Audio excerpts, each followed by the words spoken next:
Unit 2, Driving on Route 66, magazine article. Most likely, the street you live on is smooth and paved, not rough and dusty. But are you aware that paved roads were not always so common? About 100 years ago, if you wanted to travel, your horse and buggy would use a dirt road. Sometimes, these roads were little more than trails. Their paths drifted this way and that. In 1908, the Model T Ford was introduced to Americans. This was the first car that people could afford to buy. However, roads that were made for horses weren't good enough for cars. A car had a solid body, and it weighed a lot. It could get stuck when it was driven on a muddy road. An entire trip could be ruined.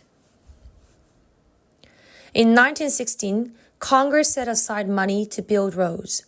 Later, a paved route that started in chilly Chicago was mapped out.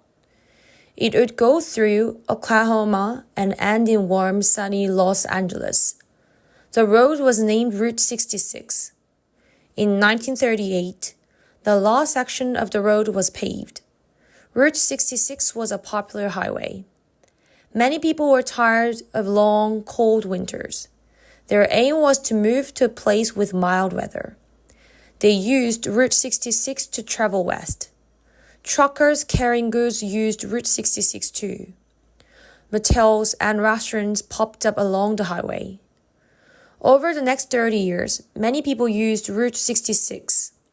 It was nicknamed Main Street of America. There was even a popular television show called Route 66.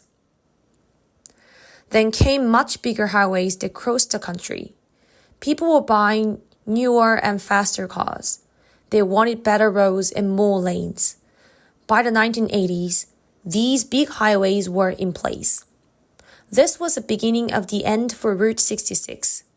Today, Route 66 is no longer a main route westward, but it refuses to disappear.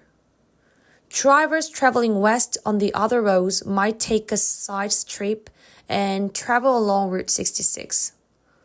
Once there, they might pause at the stores and motels that are still open. There won't be many, though, because many towns have disappeared.